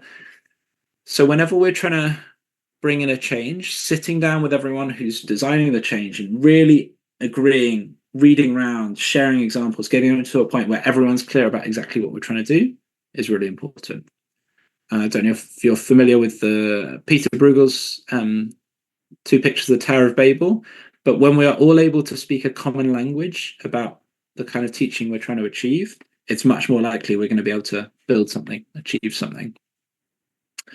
Second thing, so this is what I do with Teacher Tap, is try and encourage ongoing surveying to find out what people are really thinking. Little survey, in the same way that we should be checking on students' understanding every lesson, every 5 minutes. Really, with teachers, every week, we should be checking in and saying, okay, are you understanding things? What's going wrong? Has the new policy worked? And the same with our students. Then in terms of the planning, instead of making one big plan for the year, there's a method called problem-driven iterative adaptation. It comes from international development. But the thing that's quite nice about it is it encourages you to make small changes quickly and see how they've resulted. So let's say we want teachers to get better at lesson planning. The difficult way is we're going to change the whole syllabus. We're going to change everything that we teach our teachers. Well, that's quite a big, complicated, long thing to do. It's going to take a long time to be agreed and so on. The better thing is to say, look, we're going to try this different way of planning and we're going to test it in 2 departments with 2 teachers, something really small. So instead of waiting a year for our big plan to go through, within 2 weeks, we can say, is it helping? If it's helping, we can share what's going well. And if not, we can change the way we're approaching things. So that instead of saying, okay, I'm going to get from weak planning to good planning in one go, I'm going to try co-planning, we're going to try working on the schemes of work and so on, get to a change that actually is really going to help. So my sort of final points for this one is, look, we all make plans, but schools are so busy, it's hard to achieve them. We have to work out the things that really matter and the things that don't matter. And we have to make sure we communicate those really effectively to the people we're working with. And generally, we just need to be obsessive about implementation, about these details. Who's going to be where? How do we make sure our plan is really detailed and allows us feedback really quickly? How do we think through the details to make sure that teachers don't forget, they're not busy, they're not in a different building when we're hoping that we're going to see them? So last questions for you. With the colleagues who you're working, do you have a really clear sense of effective practice and existing practice? And is that shared between you? If you sat down with the other teacher educators in your department or team, would everyone agree? How focused are your plans for improvement, and how resilient are they to the kind of things that may get in your way? So again, if I invite you to share some thoughts in the chat.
What I'm going to do is I'm going to run on and then I'll come back and do all questions together because I've got a couple saved from the previous ones. So final thoughts.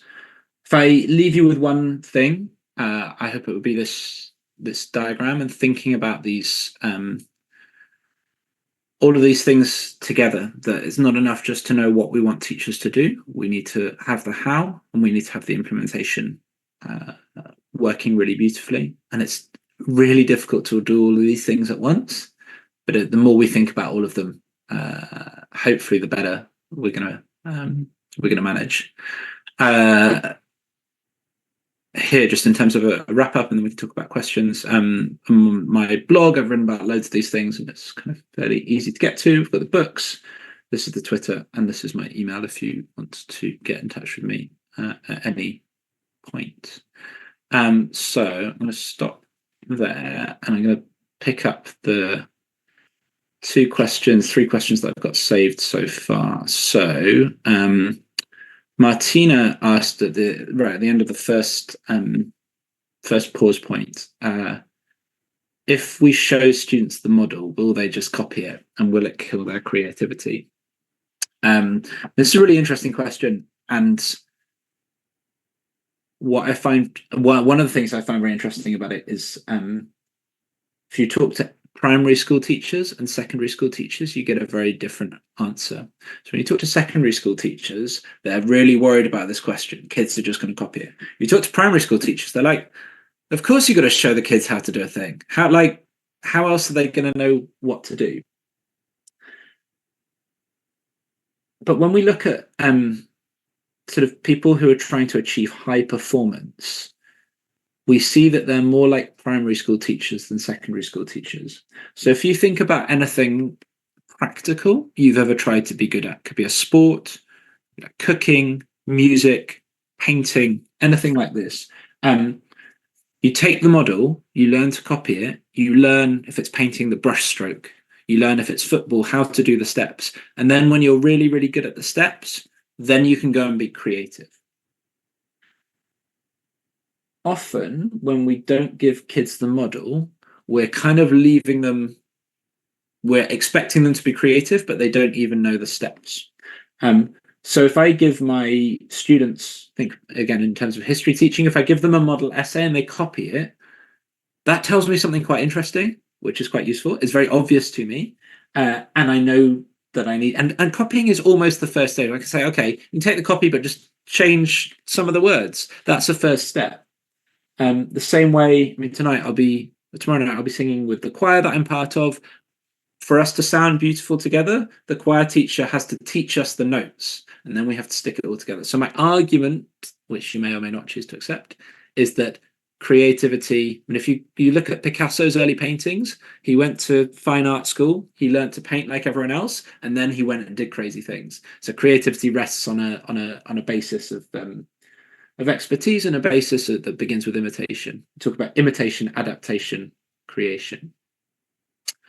Eva asked about attitudes and habits. So are we talking about habits or are we talking about attitudes? Attitudes inevitably feed habits. So the habits that I have reflect my attitudes. My attitude is I want to study a lot. My habit is I spend a lot of time reading books or whatever. But sometimes our attitudes change and our habits can't catch up. So, for example, my attitude in university was I wanted to have a good time and I was going to drink loads and smoke loads. My attitude now is that I need to work hard because I'm a professional, but my habit is I still go out with my friends every night, and this is getting in the way of my professional life. In the same way, a teacher's attitude might change. They might start believing one thing about behavior, change what they believe, but unless and until the habit changes, the attitudes aren't so useful to us. So personally, I'm much more interested in the habit because people can tell me their attitude is anything, but what matters is their behavior. What matters is what they do. And when we form a new habit, we can eventually form a new attitude.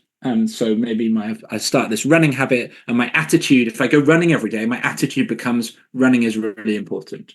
So I'd encourage you to focus, I think, more on the habit than on the attitude, allowing that the attitude informs the habit. So if we can change the attitude, that's going to help us to change the habit. But what matters most is what people do, not what they say. People will always tell you something nice about themselves. We want to make sure they're doing nice things as well.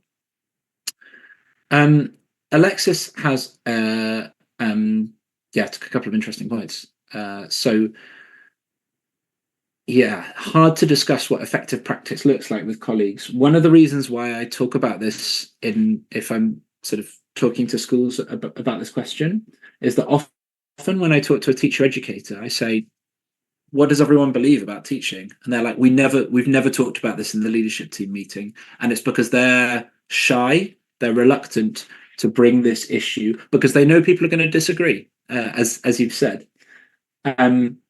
Also, as I think you've said, there is room, like the dichotomies break down when we talk to people.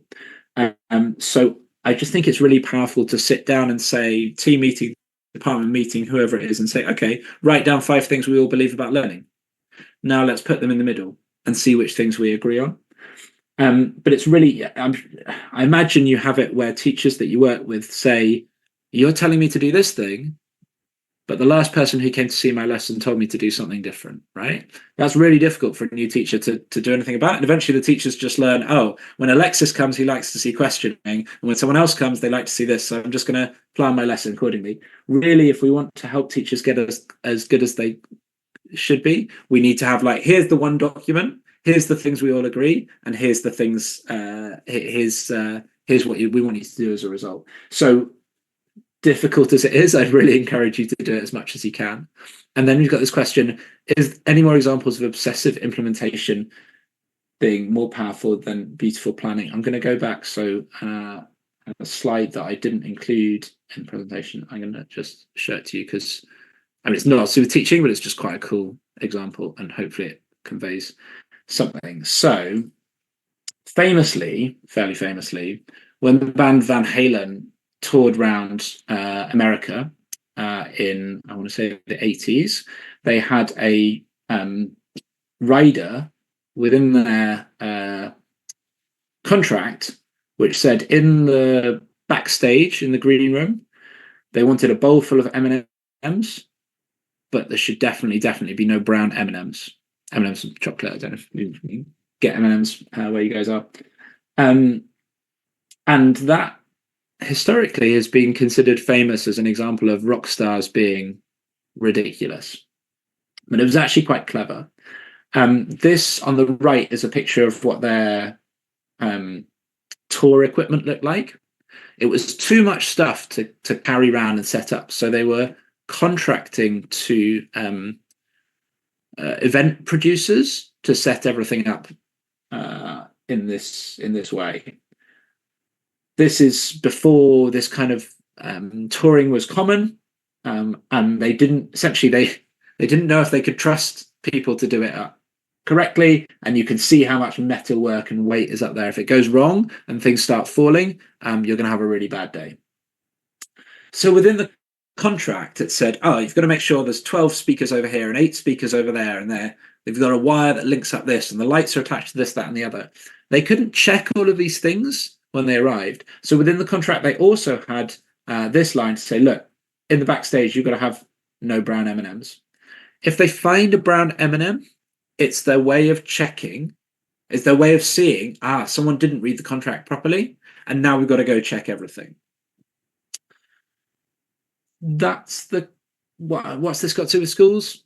On one level, not loads, it's just a good story, but I think there's something around that's the level of detail that we want to be planning to.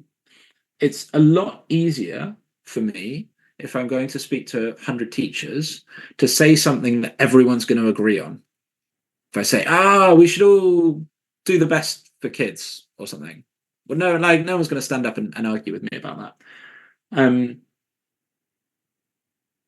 But then everyone leaves the training room and they go and do whatever they want because they think they're doing the best for kids. The more specific we can get, we all want to do the best for kids. Here's a problem that kids face. Here's a way of dealing with it. Here's exactly what it looks like in the classroom.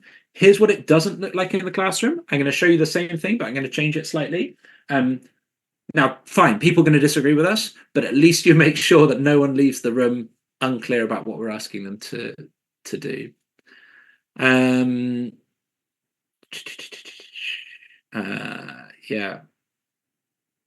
Petra says many challenges, happy to go into those. So let me pause there. Anything open to any questions, comments, challenges, disagreements, anything you want to hear more about. Hand back to you.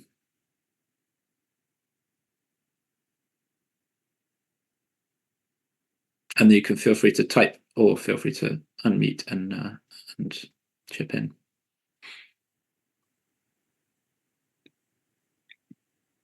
Thank you very much for the presentation. I really enjoyed it. I have so many thoughts running in my head that I don't know where to start, actually. That's why I don't say anything.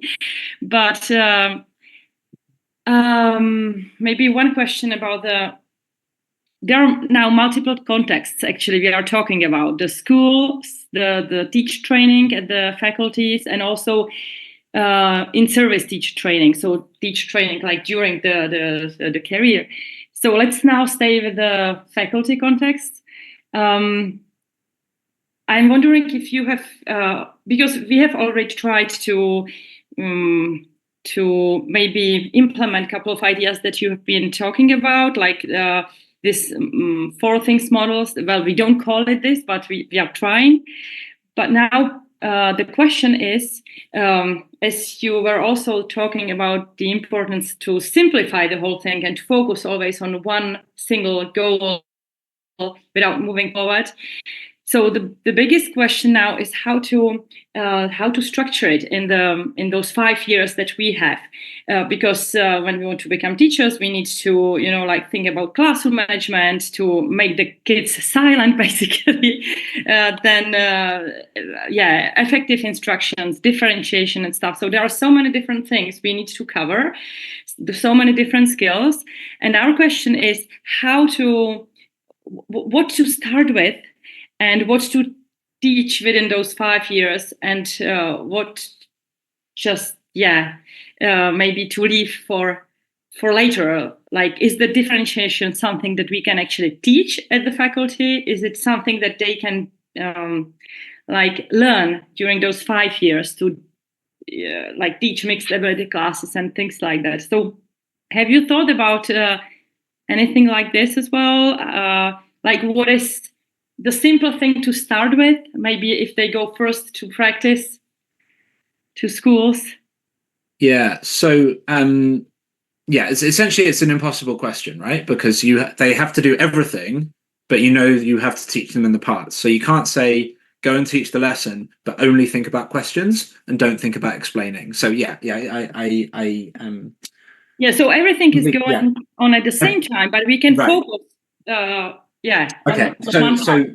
So two thoughts. One is, and it links to this idea of using the end of the lecture for a bit of practice. Practicing the individual skills in isolation, not in the classroom, before you go into the classroom. So a lot of times when we talk about kind of the praxis, the teaching placement, whatever you want to call it, the time that the trainee teacher is in the classroom, we're saying, go and do the behavior and the questions and the answers and everything all at once. And so when I say to a teacher educator, when do teachers practice? They say, they practice with the kids. Like, that's too late. You have to practice before you go and see the kids. So again, if you think about high stakes profession, think about a pilot, for example. They spend a lot of time on a simulator learning how to do everything before they get in the plane and fly the plane. So you can make your mistakes in the simulator and then hopefully not make mistakes in the plane. So everything, all these skills, we should be asking them to practice. And at that point, we can simplify. So we can say, I just want you to say, please stop talking in a nice voice. And the teacher practices saying, okay, now I want you to make that voice even warmer. Smile for me at the end. You say, okay, this time I'm going to say, no, why should I? And I want you to remind me a second time. So you practice all these behavior things. You say, okay, practice asking this question. Okay, that question was too many words. The kids are going to be confused. Just make the question shorter, practice it again. Now I'm going to give you a wrong answer. And so we practice all of these things before we ask them to go and integrate them in the classroom. But I've got a second part of the answer, but shall I pause there before I go on to the second part of the answer?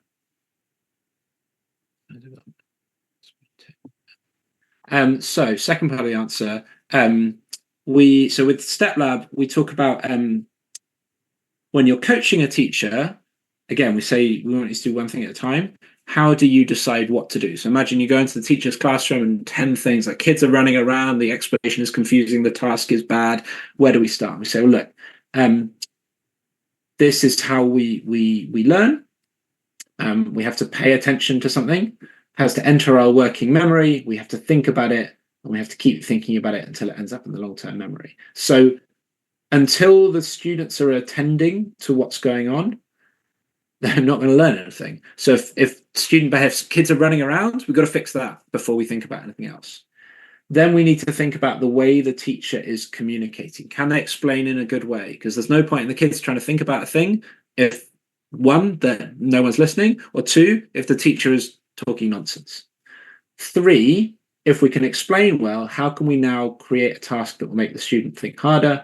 4, how do we check student understanding? And 5, how do we make sure that the students have recalled everything? So essentially we end up with quite a simple heuristic to say, is everyone listening? We're going to fix that. Is the teacher communicating effectively? We're going to fix that. And that we think is probably the order that's most effective.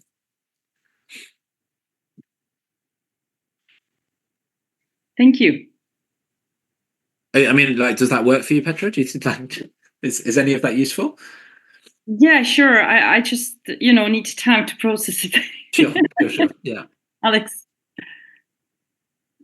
Thanks very much. I wonder if you could, Harry, possibly talk to us a little bit about, we have a new set of teacher standards in the Czech Republic. And I think it's a great tool to, share the common understanding of what being a good teacher is and isn't. And I wondered if you could, give us some of your thoughts about what are the do's and perhaps don'ts of how such standards could be used, because obviously something can be written on a piece of paper, the understanding is not great. And, contrary to that, it can be used to a good benefit of the teachers. Yeah, so I think when I talked about responsive teaching, we've already talked about this idea of modeling. So this idea of conceptual clarity, as you say, you can write down whatever you like. If you want people to understand it, you need to offer both example, preferably multiple examples, and non-examples for each one. So I'd be encouraging you to think about, if you're trying to convey these standards to your teachers or to colleagues that you're working with, a document, maybe with video links or something, that says, okay, there's one standard is always check to make sure students understand what's going on. Here are 3 brilliant ways of doing it, and here's an awful way of doing it that you should never do, and this is why. And I think if you can do that, you can bring the concept to life, and again, get away from this issue of, oh yeah, I'm doing it because I do it in my own special way that's not related to the way anyone else would want you to be doing it. Does that work? I think definitely it's a great deal of work, I believe, but it is it's something to work on now, and that is worth it. Thank you. Yeah, and one document that might be useful or might at least be interesting. So Deans for Impact's paper from 2015 called The Science of Learning. And it's just like 8-9 pages, but it's quite a nice example because in each one they have, here's a principle and here's an example of the principle. So principle, check student understanding regularly. Example, and so yeah, videos is the gold level of doing it, but actually even just some bullet points that make it really clear would be a good start, and that maybe you could do with some colleagues in an afternoon, I hope. You want to come back? I do, but it's a slightly different question. But I don't want to, take the place away. You've got the floor now. You've got wow, Gabriel. Right. Well, so my question is, you talked to us a bit about habits, and so I wanted to ask, if you imagine a PGCE or a year-long or two-year-long course for teachers, how big a space? And I know, sorry, it's very concrete, but just your thoughts, please, if you could possibly. How big a space would you dedicate to talking with the students or having them think about their ideals in terms of when it comes to teaching? So what happens to us? We've got this course where we are greatly inspired by your work and the work of people in Deans for Impact. And sometimes what happens to us is the beginning teachers come to us and they say, well, this is all very kind of strict and we want to perhaps teach kids differently with more respect, and we are thinking, have we allowed enough space for those beginning teachers to assimilate those ideas? And we were hoping for all these things. We give them the habits, we practice first small steps, then bigger steps. They experience success, then they kind of internalize that. But some of the teachers still seem to struggle with that. So I thought I'd like to hear your insight. Thanks. Yeah, I mean, this is a problem that makes me worry about whether civilization can learn, right? Because we did exactly the same thing here. So for example, when I was new, no lesson plans were written down anywhere. Every teacher planned every single lesson from zero. And then a load of us got to leadership positions and we said, this is crazy. We're going to write down the lesson plans. The teachers can use those. And of course, the teachers are like, but I want to do it myself. I'm like, but you don't understand. I was working every night till midnight to, finish my lesson plans. You don't want to do that. Like, yeah, we do. So this takes us back partly to the headache aspirin issue. We've solved a problem that we've experienced. We've got rid of this problem. And now people are like, I don't understand why we're doing it this way. Which is tricky. Partly, I think maybe we just have to let them experience that problem, and we can tell them why we've done it, but that's probably not enough. Like, okay, have a week where you plan all your own lessons. Let me know how it goes. Is one way of doing it. And partly, the other part I think is making enough room. If we build really good structures, teachers can then play about within those structures, right? So if teachers are used to really good lesson planning and really good behavior and so on, and then they're like, I want to do some activity where the kids all dance around, it might work because the kids are used to focusing instead of going crazy, and B, okay, you can try it for one lesson and then we're going to review it and see so they can hopefully, you can say, okay, did the kids have a great time? Yeah, they loved it. Okay, fantastic. Let's look in their books. What did they understand? Not so much. So maybe next time, bit less dancing, bit more writing, whatever it is. But yeah, it's an impossible, it's a very difficult problem to solve. And I love that question. I feel like I want to write a blog post about it because I was hearing something very similar in terms of criminal justice. Of like we solve things over one generation and the next generation is like, why are we doing it like this? And so we undo and we just create more problems for ourselves. If we can solve that, we'll make the world a better place. Gabriella, by the way, has put this paper that I was just referring to into the chat if anyone wishes to see that.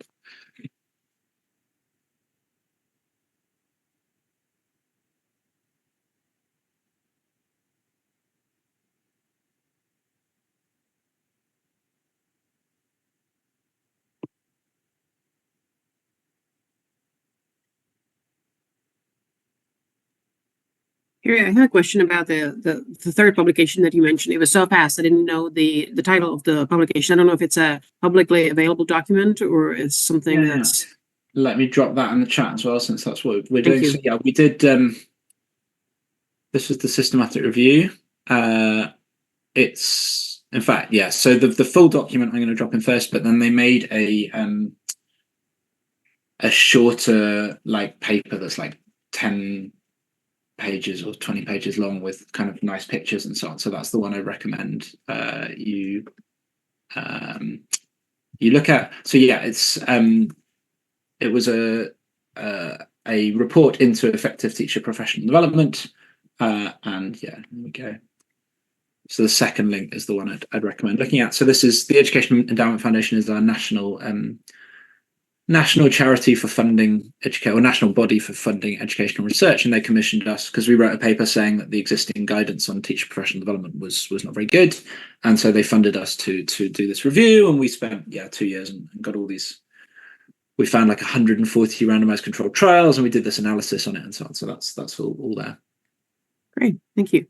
And I have a little challenging question. Lots of ideas, as Petra said. It's like our heads are kind of spinning from all the food for thought that you've given us. The plate is full. And if you now had to pull out one thing that you would like us to stay, you would like us to keep, and that would stay with us, the simplicity now, going to simplicity, thing from all the things that you learn that we all have our own ones, but from your perspective, what would be your thought for everybody, or idea for everybody in the midst of all these great ideas?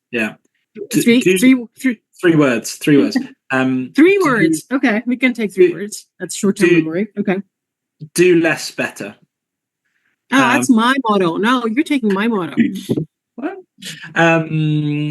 What's the words? Wise heads agree. Something like that. So, to give a concrete example, I was asked I was presenting just about the book Responsive Teaching to some new teachers a few years ago now, and I had a new teacher say exactly what you said to me. Okay, you've told us loads of stuff. It's really nice. What should I do tomorrow? And I said, okay, take your lesson plan, delete half the things you're going to cover, pick the most important thing, and spend more time to make sure the students really understand.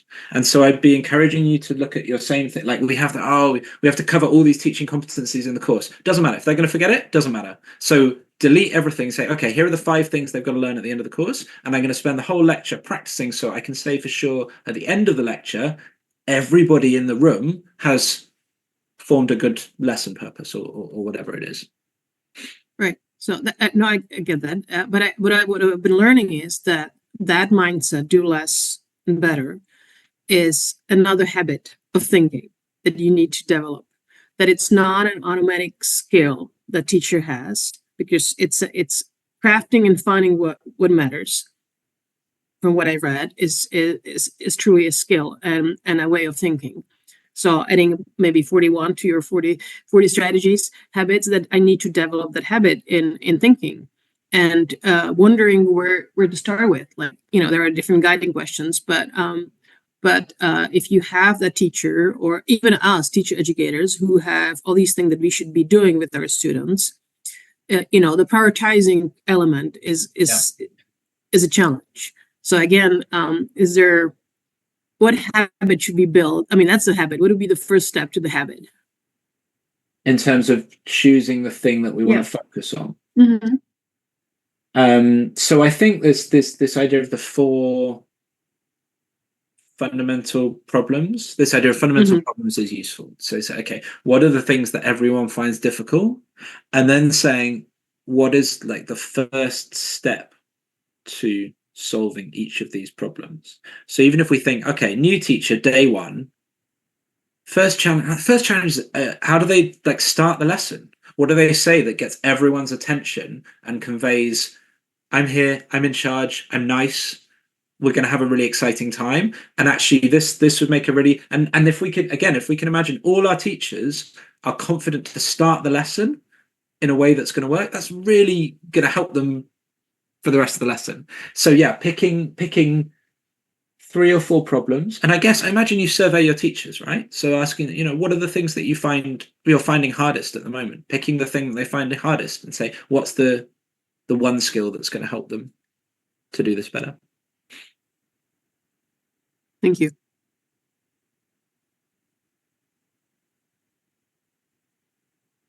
Are there any more questions from the audience? If we have space for one more question, I'd like to ask one more question. Yeah, yes, we do. Yeah, sure. Lovely. Thanks. So, Harry, thanks again very much. Thanks also, Gabina, for this question. I thought that was a really good one.